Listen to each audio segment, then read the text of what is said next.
매주 금요일 이 시간 연예 뉴스 듣는 시간입니다. 우리 연예할까요? 테나시아의 김하진 기자, YTN 기상캐스터 겸 배우 김수현 씨 나왔습니다. 어서 오십시오. 안녕하세요. 안녕하세요. 김하진 기자 이번 주에 양준일 씨 만나고 왔네요. 네, 지난해 12월 31일 마지막 날에 양준일 씨가 기자간담회를 열었어요. 그 팬미팅에 앞서서 이제 언론을 만나서 뭐 소감 이런 것들을 밝혔는데요. 여러 가지 이야기가 나왔습니다. 예. 요즘 양준일 씨가 핫하기 때문에 여기저기서 섭외 요청이 끊이지 않는다고 해요. 네, 뭐 출연, 방송 출연뿐만 아니라 광고 요청, 그리고 또 여러 가지 섭외 요청이 줄을 잇고요. 그리고 데뷔 후에 처음으로 화보 촬영도 한다고 합니다. 화보 촬영까지. 네. 아마 우리 제작진도 전화를 한 것 같은데 거절당했죠? 예. 거절이라기보다 아직 지금 스케줄 정리가 안 돼서 네, 언젠가는 나오시겠죠. 네. 네. 거절당한 겁니다. 그걸 두 글자로 줄이면 거절이라고 예. 하는 겁니다. 네. 기자간담회는 어떤 얘기가 오고 갔나요? 네, 우선 소감을 물어봤어요. 그때 슈가맨 출연하러 왔을 때랑 다시 돌아갔다가 이번에 올 때는 어떻게 좀 상황이 달라졌고 기분은 어떤지. 근데 기자간담회만 해도 기자들이 200여 명이 몰렸거든요. 그래서 양준일 씨가 한 3-4분 올 줄 알았는데 이렇게 많은 분들이 와서 정말 벅차다 이렇게 하면서 눈시울을 좀 붉혔고요. 그리고 처음에 왔을 때는 자신을 알아보는 사람이 거의 없었는데 이번에는 비행기 안에서 승무원부터 그리고 내리자마자 많은 분들이 알아봐 주셔서 정말 이게 무슨 일인가 싶었다고 이야기를 했습니다. 예. 기자간담회도 했고 팬미팅도 했고 네. 광고도 찍었고 뭐 제2의 전성기 같네요. 네, 그리고 요즘에는 책도 준비를 하고 있대요. 그래서 그동안 어떻게 지냈는지 그리고 어떤 생각을 갖고 있는지를 좀 책으로 글로써 좀 알려드리고 싶다고 해서 책도 쓰고 있다고 합니다. 저는 양준일 씨 보면서 다른 건 아니고 그 50대의 나이인데 어떻게 저렇게 동안을 유지했을까. 특히 배가 하나도 안 나왔더라고요. 아, 날씬하시죠. 네, 그 질문도 나왔어요. 아, 그랬어요? 네, 그래서 이제 일을 하다 보면 네. 좀 많이 걸어야 된대요. 그래서 하루에 뭐 16km 정도를 서서 일을 하고. 하니까. 네, 그리고 또 점심을 많이 먹거나 하면 졸려서 일을 못 하기 때문에 굉장히 적은 양을 먹는다고 합니다. 예. 보통은 좀 당연하지만, 많이 네. 먹고 힘내서 열심히 일해야지 뭐 이러지 않나요? 네. 와, 그 날씬하신 분들의 어떤 특징은 그렇게 잘 안 먹고 많이 맞아요. 움직이시죠. 네. 그래요. 많이 거두르면 그렇죠. 네. 살찔 틈이 없죠. 그렇군요. 저는 맨날 이렇게 앉아서 진행을 하다 보니까 일을 배가 계속 나오고 있어요. 서서 진행하는 어떤 획기적인 방법으로 한번. 그렇게 한번 해볼까요? 네네. 알겠습니다. 생각해보겠습니다. 예. 자, 근데 혹시 새로운 앨범 발매 계획은 여쭤봤습니까? 네, 새 음반을 준비하기보다는 지금 굉장히 양준일 씨 예전 음반이 중고 사이트에서 고가로 판매가 되고 있다는 서식을 양준일 씨가 접했다고 해요. 네. 그래서 예전 곡들을 좀 재해석하고 다시 편곡 작업을 거치고 녹음을 다시 해서 팬들에게 선물하고 싶다고 얘기를 했기 때문에 우선 예전 곡들을 좀 다시 만지는 작업을 하지 않을까 싶습니다. 예, 완벽한 제2의 전성기인데. 그런데 이 김건모 씨의 성폭행 의혹을 이야기했던 가로세로 연구소 네. 강용석 씨가 진행하는 네. 양준일 씨를 겨냥해서 과거가 미화된 표절 가수다 이런 얘기를 했어요. 네, 우선 뭐 리베카가 표절 시비에 올랐던 적이 있고 예. 그리고 뭐 JTBC 슈가맨에 출연을 하면서 갑자기 이렇게 붐이 일었다고 하면서 예. 뭔가 좀 의심쩍다 이런 식으로 이야기를 했어요. 그래서 예. 팬들이 굉장히 비난의 목소리를 높이고 있습니다. 팬들이 근거 없는 트집 잡기다. 네. 예. 가로세로 연구소는 그러면 왜 이런 이야기를 이렇게 지속적으로 하는 것 같습니까? 우선 화제가 되는 사람이 있으면 조금 더 화제성을 불러일으키기 위해서 이야기를 하고 보는 것 같아요. 그래서 그 영상의 제목도 뭐 양준일의 정체 이렇게 올렸는데 정체에 대한 이야기는 하나도 없이 왜 이렇게 인기가 많을까요 하면서 강용석 그 변호사는 자신과 동갑인데 나는 전혀 알지 못한다 이렇게 이야기를 하기도 그 당시 했어요. 미국에서 공부해서 그런 거 아닌가요? 양준일 씨는 한국에 있었고. 그렇고 뜬금없는 지적 같은데요. 알겠습니다. 양준일 씨 앞으로 한국 내에서 활동 기대되는 겁니까? 네, 우선 한국에서 정착해서 살고 싶다는 그 의지를 좀 밝힌 만큼 예. 활동을 계속 할 것 같습니다. 알겠습니다. 걸그룹 모모랜드 컴백했네요. 네, 지난 30일에 두 번째 싱글 앨범 덤즈업 발매 기념 쇼케이스 열고 컴백을 했습니다. 예. 신곡 덤접. 덤서. 예. 사람들로부터 뻔한 칭찬보다 진심 어린 이야기를 듣고 싶다. 뭐 그런 내용을 담았다고 해요. 예. 그 전에 뿜뿜이나 뱀 같은 경우에는 초반부터 막 신났잖아요. 춤추고 요번에는 좀 분위기를 유지하다가 한 방에 팍 터트리는 그런 곡이라고 합니다. 뿜뿜. 뿜뿜. 이게 굉장히 히트했다고 하는데. 엄청났었죠. 어린 친구들도 많이 하고. 부를 수 있어요? 뿜뿜. 거의 잘 몰라요. 부르는 가사를 몰라요. 리듬만 알고. 아, 그래요? 몸만 기억하는 그런 곡입니다. 예. 저는 모모랜드는 압니다. 그러나 노래를 모르기 때문에 아. 어떤 건가 한번 싶어서 한번 여쭤봤는데 역시 뭐 김선 캐스터 나나 비슷하네요. 아, 저도 근데 춤을 알아요. 알겠습니다. 근데 모모랜드가 원래 6인조? 7인조? 8인조죠, 8인조. 8인조. 네네. 8인조였는데 2명이 탈퇴하고 6인조 됐습니까? 네, 그렇습니다. 두 명이 이제 탈퇴를 하면서 6인조가 되는데, 예. 뭐 새로 컴백을 하면서 좀 아쉬운 부분도 있지만, 오히려 좀 더 많이 연습을 하고 노력해서 나왔기 때문에 좀 많이 더 지켜봐 달라라는 이야기입니다. 예. 이번 활동 목표는 뭘까요? 뭐 아무래도 가수기 때문에 1위를 하는 게 목표라고, 음악 방송에서 1위 하는 게 목표라고 좀 이야기를 했고, 예. 유튜브 조회수도 좀 많이 나왔으면 좋겠다라는 각오를 아, 밝혔습니다. 유튜브. 네. 아, 이게 최고 인기를 누리는 가수들도 유튜브를 생각하네요. 아, 그렇죠. 아무래도 요즘에는 굉장히 많은 전 세계적으로 나가는 영상이기 때문에 예. 많이 볼 수밖에 없죠. 예. 알겠습니다. 새해가 밝았는데, 새해가 밝은 첫날 1월 1일이죠. 검색어에, 포털사이트 검색어에 디스패치가 올라와 있더라고요. 네. 뜬금없이 왜 디스패치가 검색어로 올라왔을까라고 보니까 매년 새해 첫날에 디스패치가 이 열애설을 터뜨렸잖아요. 네. 이번에는 누굴까 아마 싶어서 검색한 것 같아요. 그렇죠. 터뜨렸습니까? 올해는 디스패치 열애설이 없었어요. 근데 말씀하신 대로 많은 분들이 기억을 하고 있다가 올해 어떤 톱스타가 또 열애설의 주인공이 될까 하면서 디스패치를 검색을 하면서 실시간 검색어 1위에 오르면서 더 많은 사람들이 네. 그 디스패치의 기사를 주목을 하게 됐습니다. 그래서 밤 10시가 됐는데도 안 올라오자 뭐 예. 11시에는 올라오나 아니면 0시에는 올라오나 이런 글들이 굉장히 많이 뭐 게재가 됐는데요. 예. 근데 디스패치는 보도를 하지 않았고 그 다음 날이죠. 1월 2일 날 그 슈퍼주니어의 김희철 씨와 네. 트와이스의 모모 씨의 열애설이 불거졌습니다. 모모 씨. 근데 모모 씨 이야기는 조금 이따가 하기로 하고 디스패치가 이렇게 매년 이렇게 열애설을 공개한다거나 파파라치식이잖아요. 그렇죠. 허락받지 않고 따라가서 몰래 찍는 거지 않습니까? 그 부분에 대해서는 좀 비난 여론이 좀 있는 것 같아요. 네, 아무래도 뭐 저도 제 배우지만 제 사생활을 이렇게 찍는다는 것 자체는 조금 굉장히 불쾌할 수 있고. 그렇죠. 예. 저의 동의 없이 그냥 공개를 하는 거기 때문에 좀 만약에 제가 그 연애를 밝힌다고 하면 제가 스스로 밝히겠죠. 그런 부분에 있어서 아무래도 조금 사람들도 이제는 좀 개인의 어떤 그런 사생활들은 좀 보장을 해줘야 되지 않나 하는 생각을 많이 하고 있는 것 같아요. 예. 그렇습니다. 저도 거기에 동의하고요. 자, 방금 이 얘기하는 것처럼 김희철 씨와 모모 네, 씨가 트와이스의 모모. 가 사귄다고 밝혔는데요. 사실 두 사람의 열애설은 지난해 8월에 한 차례 불거지기도 했습니다. 당시에는 두 사람이 그냥 친한 선후배 사이다 이렇게 이야기를 했는데 이번에는 최근에 호감을 갖고 만나기 시작했다 이렇게 공식적으로 열애를 밝혔습니다. 모모 씨가 국적이 일본 분? 네, 일본인입니다. 네. 예, 예. 근데 13살의 나이 차. 네. 그리고 그 전에 김희철 씨가 방송을 통해서 모모 씨의 팬이라고 굉장히 많이 밝혔어요. 그리고 실제로 뭐 김희철 씨와 또 민경훈 씨가 같이 듀엣곡을 발표했을 때 그때 뮤직비디오에 모모 씨가 출연하기도 했습니다. 예, 예. 그래요. 어쨌든 축하드리고요.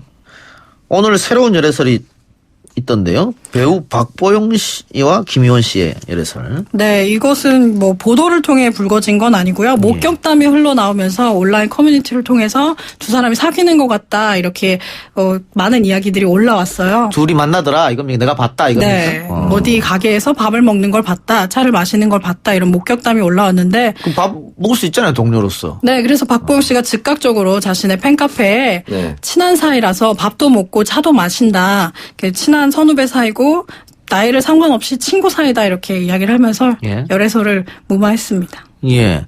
근데 그 밥 먹는 자리에 감독도 같이 있었다고 하던데. 네, 영화 감독도 같이 있었는데. 근데 그분은 빼버리고.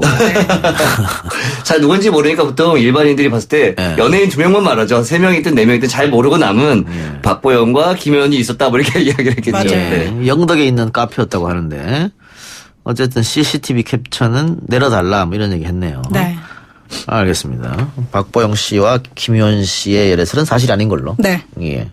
근데 이렇게 좋은 선후배 관계인데 이런 열애설이 터지면 굉장히 난감할 것 같아요. 네, 아무래도 앞으로 만날 때도 더 조심스러워질 테고 그쵸. 그게 이제 관계의 어떤 변화로 이어질 수도 있죠. 좀 어색한 관계로. 네. 예. 빅뱅 이야기 해봅시다. 네, 빅뱅이 이번에 미국 최대 음악 축제인 코첼라 밸리 뮤직 앤 아츠 페스티벌에 초청을 받아서 출연하게 됐습니다. 이로써 이제 공식적으로 활동을 시작하게 되는 거죠. 코첼라 벨리 뮤직 앤 아트 페스티벌 어떤 곳입니까 이게? 네, 1999년부터 시작이 돼서 전통과 권위를 이어온 코첼라인데요. 매년 20만에서 30만 명의 관객이 참가를 하고 있습니다. 대중적인 인기를 넘어서 음악성을 갖춘 아티스트들을 선별해서 초청하기 때문에 많은 뮤지션들이 열망하는 꿈의 무대라고 할 수가 있습니다.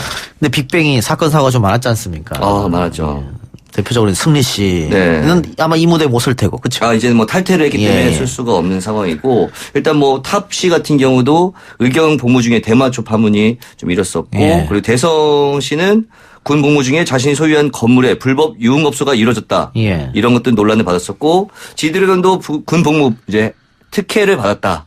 이런 내용들이 좀 있었습니다. 예. 그래서 이렇게 복귀하는 거에 대해서 안 좋은 시선으로 바라보는 사람들도 있을 것 같네요. 네, 아무래도 좀 이게 상황들이 좀 많이 컸고, 특히나 승리 씨가 굉장히 많은 사회적인 파문을 일으켰기 때문에 많은 분들은 뭐 기다리는 분들도 있지만 좀 마음이 좀 돌아서고 또 군대를 갔다 온 한 2, 3년 좀 시간이 지났기 때문에 팬들의 마음이 조금 식지 않았나는 생각도 듭니다. 예. 네.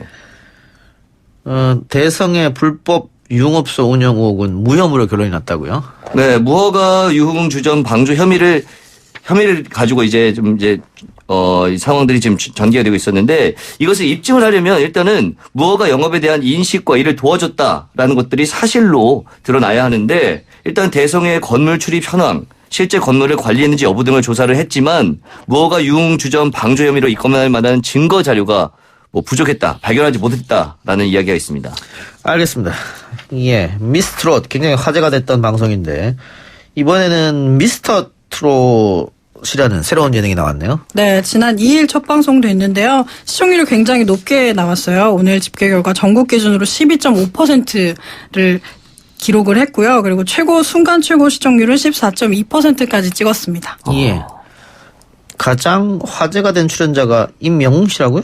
네, 우선 여러 가지 부로 나누어지잖아요. 근데 현역부, 그러니까 가수로 활동하고 있는 사람 중에 이명웅 씨가 굉장히 가창력 그리고 또 외모, 또 여러 가지 이야기가 많은 사람들의 마음을 울리면서 뭐 지금까지도 검색어에 올라 있습니다. 예. 홍자먼은 누굽니까? 홍자먼 군은 만으로 9살이에요. 아하. 그런데 미스트롯과 다른 점이 미스터트롯은 고등부를 없앴어요. 왜냐하면 남성의 그 변성기의 특수 상황을 고려해서 고등부를 없애고 유소년부를 만들어서 어린 친구들이 많이 나왔거든요. 예. 그중에 최연소 9살 홍자먼 군이 노래를 굉장히 멋있게 불러서 저도 굉장히 인상적으로 봤는데 박상철 씨의 항구의 남자를 9살 친구가 불렀어요. 그래서 많은 사람들이 좀 박수를 쳤고 예. 그리고 지난해 홍자먼 군이 내가 바로 홍자먼이다라는 곡을 발표해서 이제 음원도 나왔거든요. 네. 그래서 그 곡도 한번 불러달라고 했더니 그것도 굉장히 멋있게 불러서 지금 홍자먼 군도 검색어에 굉장히 계속 올라 있습니다. 김창렬 씨가 나온다 안 나온다 말이 있었는데 나왔습니까? 어제 방송에선 찾아볼 수 없었고요. 예. 네, 아마 김창렬 씨는 나오지 않을 것 같습니다. 그래요. 김수현 씨도 미스터 트롯 출연 제의 받았다고요? 네, 일단은 뭐 출연이 가능한가에 대한 이야기가 좀 온 예. 것은 뭐 사실인데요. 예. 제가 실제로 노래 잘 못합니다.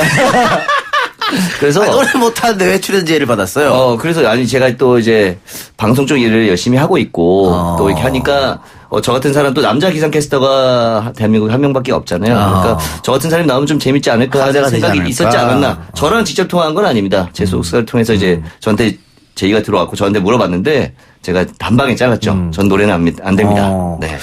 저는 노래 굉장히 잘하는데 저한테 제의가 왜 안 왔을까요? 그러면 직접 내어보시는 것도 방법이 있을 수 있는데 아쉽네요. 다음에 한번 시즌 2가 된다면 저는 재환이 오면 거절하는 그 재미로 요즘 살아가고 있거든요. 그럴 일은 없을 거예요. 네. 자, 송혜 씨가 감기 몸살로 입원을 했는데 처음에는 폐렴이라고 해서 네. 걱정을 많이 했습니다. 그렇죠, 그렇죠. 일단은 뭐 송혜 선생님 같은 경우에는 많은 분들이 실검에 올라올 때마다 가슴을 철렁하게 하는 그런 분 중에 한 분인데 처음에 폐렴 증세로 입원했다라는 이야기가 나왔는데 다행히 감기 몸살 기운이 있어서 입원을 했다라는 이야기로 조금 수정이 되긴 했어요. 예. 그래서 2, 3일 정도 경과를 본 뒤에 퇴원을 하려고 한다라는 말씀이 있습니다. 예, 그러면 전국 노래자랑 진행도 그냥 그대로 가는 거죠? 네, 일단은 지금은 뭐 한 두세 번 정도 빠진 다음부터는 참여할 수 있다라고 말씀을 하시는 상황이고 예. 다만 이제 알고 계시겠지만 이 전국 노래자랑이 굉장히 인기가 많고 예. 또 MC가 꼭 필요한 그런 프로그램이기 때문에 계속해서 MC를 좀 찾고 있다고 합니다. 근데 물론 모르겠습니다. 다른 방송은 뭐 대체 진행자가 있을 것 같은데 네. 전국 노래자랑을 송혜 씨 말고 다른 사람이 한다. 상상이 잘 안 가요. 그렇죠. 너무 오랫동안 지금 30년 정도를 계속 진행을 하셨기 때문에 다른 사람이 한다 했을 때 물론 굉장히 많은 MC들이 있지만 조금은 저희가 좀 보고 싶다라는 생각하지 않을까. 송혜 선생님을. 네. 이 연세가 많다 보니까 많은 분들이 걱정하고 있는 것 같습니다. 네. 드라마 이야기 해봅시다. 드라마 루왁 인간 제작 발표에 김하진 기자가 갔다 왔다고 하는데. 네, 지난해 12월 30일 날 제가 다녀왔고요.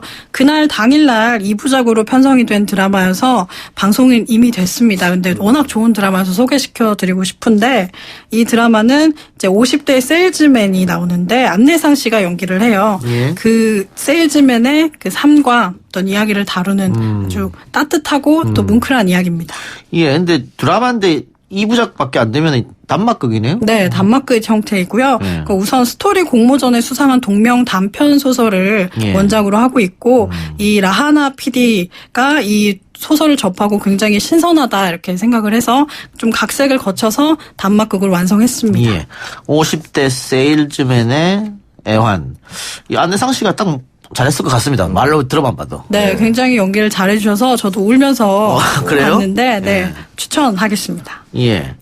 지금 라하나 PD가 연말에 어울리는 따뜻한 드라마다. 자신의 삶에 자부심을 갖고 용기를 갖고 살자는 메시지를 담은 작품이다 이렇게 얘기했는데 김하진 기자는 보면서 울었다고 했고 김수현 씨는 봤어요? 저는 못 봤습니다. 네, 아쉽게도. 예.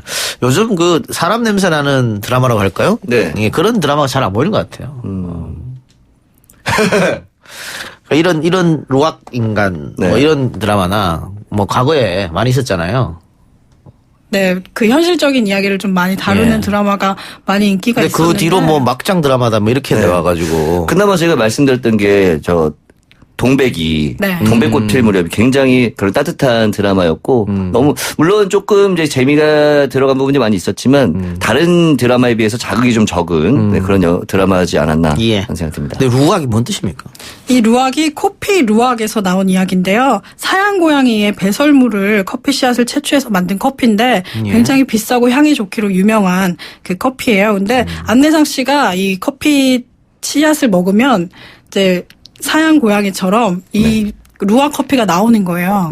그래서 그런 환상적인 이야기와 네. 현실적인 이야기가 결합이 된 단막극이어서 저는 굉장히 재밌었습니다. 그러면 안내상 선배님의 그 배설물을 먹어야 되는 건가요? 네, 그게 커피로 나오니까 네, 굉장히 인기가 있는 네. 그런 커피죠. 네. 예. 사양 고양이들 학대 문제가 이 드라마에서도 나왔다고요? 네, 그 안내상 씨의 딸로 나오는 배우가 그 커피숍을 운영을 하는데 그 커피를 선물을 하면서 이제 팔게 되는데 혹시 이게 사양 고양이를 그 학대를 해서 나온 커피라면 내가 이거 팔지 않겠다 이런 과정에서 이 문제가 좀 다뤄지기도 했죠. 예, 알겠습니다. 그 안내상 씨가 드라마 첫 주연이었습니까? 아니요, 그 제가 말씀드린 딸로 나오는 네, 그 딸로 나오는 김미수 배우가 첫 주연작이어서 굉장히 많은 선배 배우들이 나와서 좀 떨리기도 했지만 또 그만큼 배려를 많이 받으면서 촬영했다고 합니다. 예, 장혜진 씨도 나오네요. 네, 기생충에서 엄마 역할로 나왔던 장혜진 씨도 나옵니다. 예, 저는 그때 이 실검에 장혜진 씨가 올라있길래 네. 가수 장혜진 씨. 저희는 가수 많이 생각하죠. 네. 네.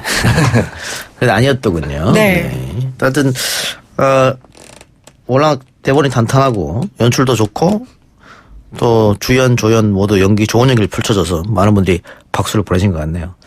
알겠습니다. 우리, 아까 내가 가슴 따뜻한 드라마 얘기했는데, 우리, 댓글로 철마마트가 가슴 따뜻했다 이렇게 천리마마트. 보셨나요? 저는 드라마는 못 보고요. 웹툰을 이제 원작으로 하고 있는 드라마인데 웹툰을 좀 봤었거든요. 예. 그게 아마 현실적인 그 고통받는 그 회사원의 모습들이 많이 나오기 때문에 그들이 하는 모습들에서 조금 위안을 받지 않았나 하는 생각이 듭니다. 알겠습니다. 두 분 작년 한 해 고생하셨고 올 한 해도 좋은 일 있길 바랍니다. 두 분 말씀 여기까지 듣고 다음 주에 뵙겠습니다. 수고하셨습니다. 네, 고맙습니다. 감사합니다.